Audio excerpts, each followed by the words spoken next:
গরু বিক্রি হচ্ছে না, ওরা হাতের মধ্যে বিষের বোতল নিয়ে মিছিল করতেছে, হাতের মধ্যে গলার দড়ি দেওয়ার দড়ি নিয়ে মিছিল করতেছে যে শুভেন্দু অধিকারী আর নরেন্দ্র মোদী হয় ক্ষমতা ছাড়ো, না হলে গরু বিক্রি করতে দাও, না হলে আমরা গলার দড়ি দিয়ে বিষ খেয়ে মারা যাব।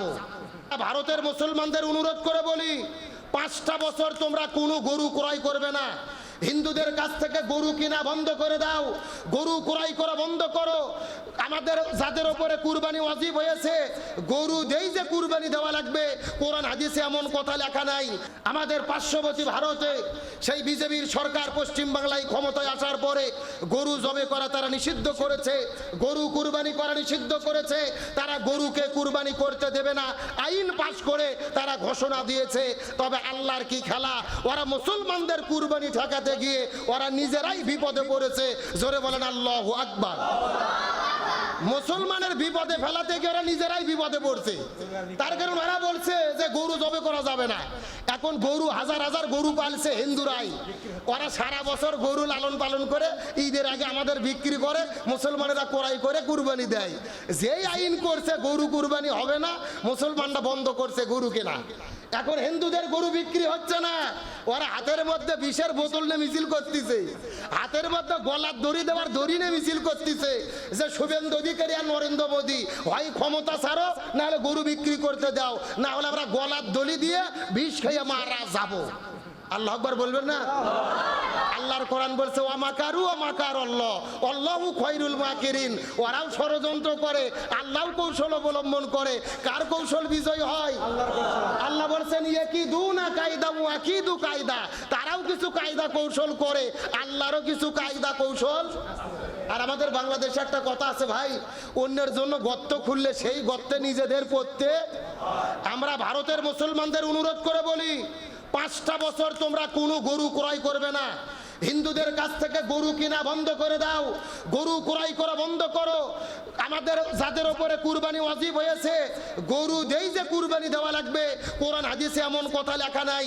ছাগল দিয়ে কুরবানি দাও, ভেড়া দিয়ে কুরবানি দাও, উট দুম্বা দিয়ে কুরবানি দাও। আমরা গরু কিনবো না, গরু ওদের গো মাতা হয়, ওদের দেবতা হয়, ওদের গরু ওদের কাছেই থাকে। আমরা 2 বছর যদি গরু না কিনি, ওই হিন্দুরাই রাজপথে নামে আন্দোলন করে শুভেন্দু অধিকারী আর নরেন্দ্র মোদী ওদের ধুতি ধরে টেনে ক্ষমতার থেকে নামাবে। কথা কর না গা, কার ফয়সালা? এই জন্য বাড়া ভালো, বেশি বাড়া ভালো না। হযরত আব্দুল্লাহ ইবনে আব্বাস রাদিয়াল্লাহু তাআলা হাদিস বর্ণনা করেন, রাসূল আরবি সাল্লাল্লাহু আলাইহি ওয়াসাল্লাম বলেছেন যে জিলহজ মাসের প্রথম দশকের আমুলগুলো আল্লাহর কাছে সব আমুলের চাইতে প্রিয়। জোরে বলেন সুবহানাল্লাহ। সব আমুলের চাইতে এই আমুলটা আল্লাহর কাছে কি প্রিয়। একজন সাহাবী জিজ্ঞেস করলেন, ইয়া রাসূলুল্লাহ সাল্লাল্লাহু আলাইহি ওয়াসাল্লাম, জিহাদ করার চাইতেও কি বেশি প্রিয়? আমার দিকে লক্ষ্য দেন, জিজ্ঞেস করতেছেন যে জিহাদের চাইতেও কি বেশি প্রিয়?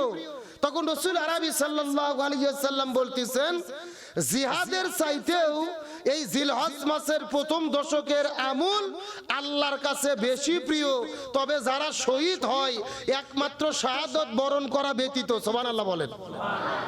তার মানে যারা শহীদ হয় এদের হিসাব আলাদা, শহীদ হওয়া ব্যতীত যারা জিহাদ করে, জিহাদের চাইতেও এই জিলহজ মাসের প্রথম দশকের আমল আল্লাহর কাছে প্রিয়। জোরে বলেন না সুবহানাল্লাহ।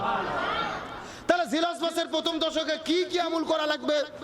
প্রথম নম্বর আমল, আমাদের ফরজ ওয়াজিবগুলো যথাযথভাবে আদায় করতে হবে, কবিরা গুনাহ থেকে দূরে থাকতে হবে।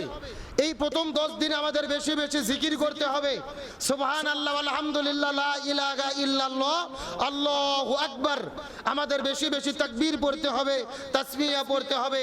এমন কি রাসূল আরবি সাল্লাল্লাহু আলাইহি ওয়াসাল্লাম বলেন, এই জিলহজ মাসের প্রথম 9 দিনের ভেতরে যদি কেউ একদিন রোজা পালন করে, একটা রোজার ওসিলায় ওই ব্যক্তিকে আল্লাহ তাআলা জাহান্নামের আগুন থেকে 70 বছরের রাস্তা আল্লাহ তাআলা দূরে সরাইয়া দেয়। আর একটু জোরে বলবেন না? রাসূল আরবি সাল্লাল্লাহু আলাইহি ওয়াসাল্লাম বলেন, এই জিলহজ মাসের একদিন যদি কেউ আল্লাহর সন্তুষ্টির জন্য রোজা পালন করতে পারে, নফল রোজা, একটা রোজা রাখার কারণে আল্লাহ তাআলা ওই ব্যক্তির কাছ থেকে 70 বছরের রাস্তা পর্যন্ত জাহান্নামের আগুনকে আল্লাহ তাআলা সরাইয়া দেয়। রাসূল আরবি সাল্লাল্লাহু আলাইহি ওয়াসাল্লাম বলেন, এই জায়গার মধ্যেই শেষ নয়, এই প্রথম জিলহজ মাসের প্রথম দশকের ভেতরে ইয়াউমুল আরাফা অর্থাৎ আরাফার দিনে একদিন যদি কেউ রোজা পালন করেন, একটা রোজা রাখার কারণে আল্লাহ রাব্বুল আলামিন অতীত 1 বছর এবং ভবিষ্যৎ 1 বছর 2 বছরের জীবনের গুনাহকে আল্লাহ তাআলা মাফ করে দেয়। কয় রোজা? আরাফার দিনে যদি কেউ একটা রোজা পালন করে, অতীত 1 বছর ভবিষ্যৎ 1 বছর 2 বছরের জীবনের গুনাহ আল্লাহ মাফ করবে এবং 2 বছর রোজা রাখলে যেই সওয়াব একটা রোজার ওসিলায় আল্লাহ তাআলা সেই সওয়াব দান করে দেবেন। তাহলে সেই রোজা আমাদের রাখার দরকার আছে না নাই? আর রাসূল বললেন, যারা কুরবানি দেবে, কুরবানি করবে আল্লাহর সন্তুষ্টির জন্য, জিলহজের চাঁদ ওঠার পরে নখ, শরীরের পশম কাটা যাবে না, এগুলো থেকে বিরত থাকতে হবে। আর এই প্রথম দশকের সবচেয়ে গুরুত্বপূর্ণ আমল হলো ঈদুল আজহা দিনে 10ই রমজান, 10 থেকে শুরু করে 12, 10, 11, 12 এই 3 দিনের ভেতরে যে কোনো দিন আল্লাহর জন্য, আল্লাহর সন্তুষ্টির জন্য কুরবানি করা। আমরা যেই পশুটা কুরবানি করি, রাসূল বলেন ওই পশুর রক্ত জমিনে পড়ার আগেই আল্লাহ তাআলা ওই ব্যক্তির কুরবানিকে কবুল আর মঞ্জুর করে নেয়।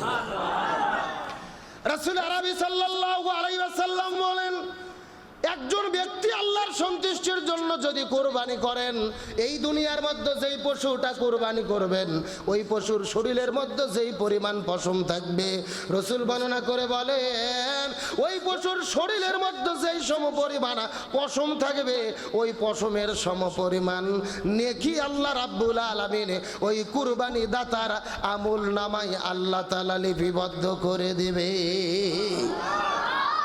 একটা পশুর শরীরে যত পশম, পশমের সমপরিমাণ সওয়াব দান করবেন কে? রাসূল আরবি সাল্লাল্লাহু আলাইহি ওয়াসাল্লাম বলেন, এই জায়গার মধ্যেই শেষ নয়, আল্লাহ রাব্বুল আলামিন যখন হাসরের ময়দানে হাসর কায়েম করবেন, হযরত ইসরাফিল আলাইহিস সালাম যখন সিংহার মধ্যে ফুৎকার দেবেন, হাসরের ময়দানে আল্লাহ তাআলা যখন বিচার শুরু করবে, স্বামী তার স্ত্রীর পরিচয় দেবে না, স্ত্রী তার স্বামীর পরিচয় দেবে না, সন্তান পিতামাতার পরিচয় দেবে না, পিতামাতা সন্তানের পরিচয় দেবে না। ওই কঠিন মুহূর্তের ভেতরে প্রত্যেকটা মানুষ যখন ইয়া নফসি করতে থাকবেন, আল্লাহ তাআলা সমস্ত পশুদেরকে ডাক দেবেন, এই মাটির মধ্য থেকে মানুষের সঙ্গে লক্ষ লক্ষ কোটি কোটি পশু পাখিগুলো দাঁড়িয়ে যাবে। আল্লাহ তাআলা পশুদেরকে বলবেন, তোমরা ধ্বংস হয়ে যাও। সব পশুগুলো তখন ধ্বংস হয়ে যাবে। কিন্তু দুনিয়ার ভেতরে আল্লাহর সন্তুষ্টির জন্য যেই পশুগুলো কুরবানি করা হয়েছিল, এই পশুগুলো আল্লাহর কাছে ফরিয়াদ করে বলবেন, আল্লাহ আমরা তো আপনি হুকুম করলেই ধ্বংস হব না, তার কারণ আমরা হলাম গরু, আমরা ছাগল, আমরা মহিষ, আমরা উট, দুম্বা, ভেড়া। ওই দুনিয়ার ভেতরে তুমি আল্লাহ তোমার সন্তুষ্টির জন্য ওই ব্যক্তিগুলো আমাদেরকে কুরবানি করেছিল, আমাদেরকে যারা কুরবানি করেছে এই ব্যক্তিদেরকে আমরা জান্নাতে না দেখা পর্যন্ত হাসরের ময়দানে ধ্বংস হব না। আল্লাহ তাআলা পশুদেরকে ডাক দিয়ে বলবেন, এ কুরবানির পশুরা, তোমরা খুঁজে খুঁজে বের করে দেখো যেই ব্যক্তিগুলো শুধুমাত্র আমি আল্লাহ আমার সন্তুষ্টির জন্য তোমাদেরকে কুরবানি করেছিল, ওই ব্যক্তিদেরকে খুঁজে খুঁজে তোমরা বের করে নিয়ে আমি আল্লাহ আমার জান্নাতের মধ্যে ঢুকাইয়া দাও। আমরা যেই গরু ছাগল কুরবানি করব, এই গরু ছাগল হাসরের ময়দান আমাদের জন্য কি করবে? সুপারিশ করবে। জোরে বলেন, কি করবে? এটা যেন তেন কথা নয়। ওই গরু ছাগল ভেড়া আমাদের সুপারিশ করে জান্নাতে নিয়ে যাবে। যদি আমরা আল্লাহর সন্তুষ্টির জন্য কুরবানি করি, তাহলে কুরবানি করা লাগবে কার জন্য? আর একটু জোরে বলেন। কুরবানি একটা ওয়াজিব ইবাদত, মুসলমানদের জন্য বাধ্যতামূলক বড় নেকির ইবাদত। অথচ এই কুরবানি নিয়েও আমাদের দেশে তাম পৃথিবীতে ষড়যন্ত্র আছে না নাই? আমার আগেও মেহেদী ভাই বলার চেষ্টা করেছেন,